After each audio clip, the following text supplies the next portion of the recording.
നേമത്ത് B J പിയുടെ ശക്തമായ സാന്നിധ്യമുള്ള ഒരു നിയോജകമണ്ഡലമാണ്. ഒരുപക്ഷെ കേരളത്തിലെ ബി ജെ പിക്ക് ഏറ്റവും സുരക്ഷിതത്വമുണ്ട് എന്ന് പറയാൻ പറ്റുന്ന ഒരു നിയോജകമണ്ഡലമാണ് നേമം അസംബ്ലി നിയോജകമണ്ഡലം. ആദ്യമായി താമര വിരിഞ്ഞത് അവിടെ തന്നെയാണ്.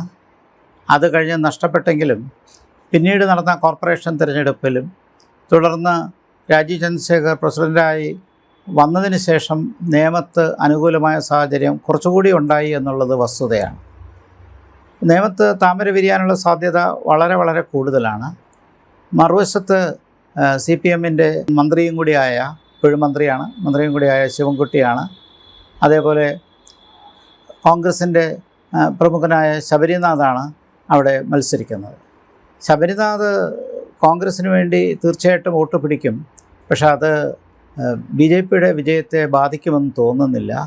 അതിൻ്റെ കാരണം കഴിഞ്ഞ തവണ മുരളീധരൻ 36,000 വോട്ട് പിടിച്ച അത്രയും വലിയൊരു ശക്തി ശബരിനാഥന് നേമത്തുണ്ടാകുമെന്ന് നമ്മൾ പ്രതീക്ഷിക്കുന്നില്ല.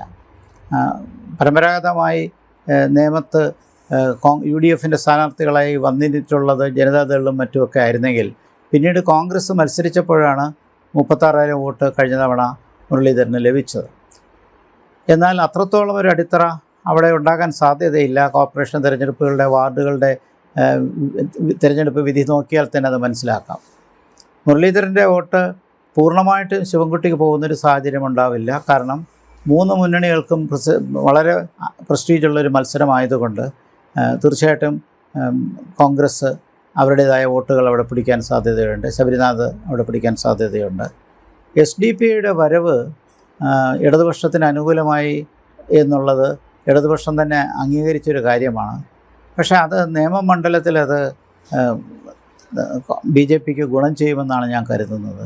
കുറച്ചുകൂടി ബി ജെ പിക്ക് വിജയത്തിനുള്ളൊരു കൺസോളിഡേഷൻ അത് വഴിതെളിയിച്ചു എന്നാണ് തോന്നുന്നത്. അപ്പോൾ SDP-യുടെ വരവ് വാസ്തവത്തിൽ ഇടതുപക്ഷത്തിന് ഒരു വെല്ലുവിളിയാണ് ഉണ്ടായിരിക്കുന്നത്. കാരണം കഴിഞ്ഞ തവണയും ന്യൂനപക്ഷത്തിൻ്റെ വോട്ടുകൾ വളരെ ശക്തമായി തന്നെ ശിവൻകുട്ടിയിലേക്ക് വന്നതാണ്. SDP വരുമ്പോൾ എന്ത് കൂടുതലാണ് അതിൽ വരുന്നത് എന്ന് നോക്കുമ്പോൾ തീർച്ചയായിട്ടും മറുഭാഗത്ത് ഒരു കൺസോളിഡേഷനുള്ള സാധ്യതയുണ്ട്.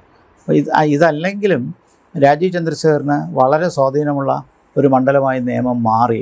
അദ്ദേഹത്തിൻ്റെ വികസന കാഴ്ചപ്പാടും മാത്രമല്ല കേന്ദ്ര ഗവൺമെൻറ്റുമായുള്ള അടുപ്പം, സ്വാധീനം, മന്ത്രിയായിരുന്നു എന്നുള്ള വസ്തുത, രാജ്യസഭയിൽ 3 തവണ പ്രവർത്തിച്ചു എന്നുള്ള പശ്ചാത്തലം, ഇപ്പോഴും ഡൽഹിയിലെ കാര്യങ്ങൾക്ക് നേമത്ത് നിന്ന് അവിടുത്തെ BJP-യുടെ പ്രസിഡൻറ്റിന് ഡൽഹിയിൽ വിളിച്ചു പറഞ്ഞാൽ കാര്യങ്ങൾ നേടാൻ കഴിയുമെന്നുള്ളൊരു തോന്നൽ. അപ്പോൾ നേമത്തിൻ്റെ വികസനത്തിനും തിരുവനന്തപുരം കോർപ്പറേഷൻ്റെ വികസനത്തിനും ഉള്ള പശ്ചാത്തലം എന്നുള്ള നിലയിലുള്ളൊരു പ്രചരണം തീർച്ചയായിട്ടും രാജീവ് ചന്ദ്രശേഖറിന് അനുകൂലമായി വരും.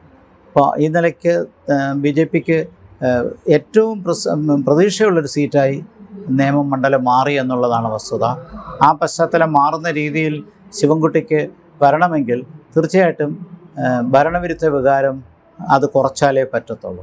ഭരണവിരുദ്ധ വികാരത്തെക്കുറിച്ച് നമ്മൾ ചർച്ച ചെയ്യുമ്പോൾ തലസ്ഥാന നഗരിയിൽ തന്നെ അത് പ്രകടമായതാണ് കഴിഞ്ഞ കോർപ്പറേഷൻ തിരഞ്ഞെടുപ്പിലും.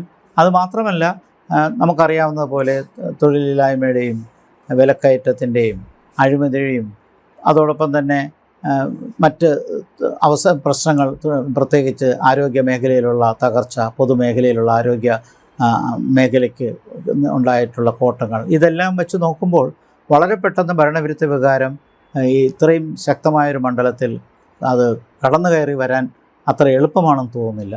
അതുകൊണ്ട് SDP-യുടെ വരവ് വാസ്തവത്തിൽ ശിവൻകുട്ടിക്കും ഇടതുപക്ഷത്തിനും ഗുണത്തേക്കാളേറെ ദോഷം ചെയ്തു എന്നാണ് ഈ മണ്ഡലത്തിൻ്റെ ഒരു പ്രത്യേകത വെച്ച് എനിക്ക് പറയാൻ തോന്നുന്നത്.